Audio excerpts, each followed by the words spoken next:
80 kilometre जमीन पर बसा हुआ एक शहर जिसके महल सोने और चांदी से बने हुए थे और जिसकी सजावट पन्नों से की हुई थी।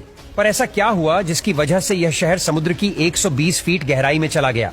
इसकी कई पुरानी कथाएं में अलग अलग जानकारियां हैं। फिर यही शहर 2000 में प्रदूषण खोजने गए गोताखोरों को मिल जाता है। तो आखिर ऐसा क्या हुआ कि यह शहर पानी में डूब गया? द्वारका नगरी डूबने के मुख्य दो कारण माने जाते हैं। एक, माता गांधारी ने दिया हुआ श्राप। आज से 9000 साल पहले जब महाभारत का युद्ध खत्म हो गया था तो महाभारत का दोषी कौरवों की माता गांधारी ने श्री कृष्ण को ठहराया और उन्होंने श्री कृष्ण को श्राप दिया कि जिस तरह कौरवों के वंश का नाश हुआ है ठीक उसी प्रकार पूरे यदुवंश का नाश होगा। और दूसरा, रूसी ने दिया हुआ श्राप। प्रचलित कहानियों के मुताबिक माता गांधारी के अलावा दूसरा श्राप रूसी द्वारा श्री कृष्ण के पुत्र सांबा को दिया गया था। दरअसल हुआ कुछ ऐसा कि महर्षि विश्वामित्र, कण्वदेव, ऋषि नारद आदि द्वारका पहुंचे। वहां यादव कुल के कुछ युवकों ने ऋषियों से मजाक किया। वे श्री कृष्ण के पुत्र सांबा को स्त्री वेश में ऋषियों के पास ले गए और कहा कि स्त्री गर्भवती है, इसकी गर्भ से क्या होगा? तो ऋषि ने इसे अपना अपमान समझा और क्रोधित हो उठे और उन्होंने श्राप दिया कि यह कृष्ण का पुत्र ही यदुवंश कुल का नाश करने के लिए एक लोह का मूसल बनेगा जिससे अपने कुल का खुद ही नाश करेगा। पर 9000 साल बाद, आज से 60 साल पहले 1963 में सबसे पहले द्वारका नगरी के अवशेषों की खुदाई Deccan college Pune, department on archaeology और गुजरात सरकार ने मिलकर शुरू की।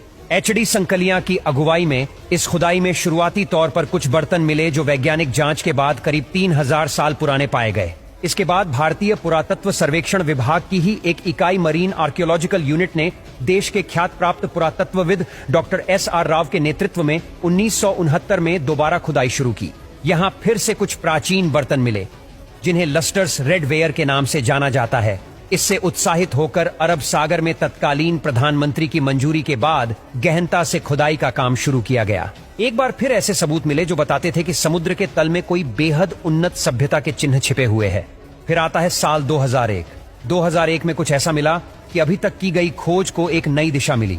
नेशनल इंस्टीट्यूट ऑफ ओशनोग्राफी के छात्रों ने खंभात की खाड़ी में बढ़ते प्रदूषण पर काम शुरू किया। उन्हें केंद्र सरकार ने काम शुरू करने को कहा था।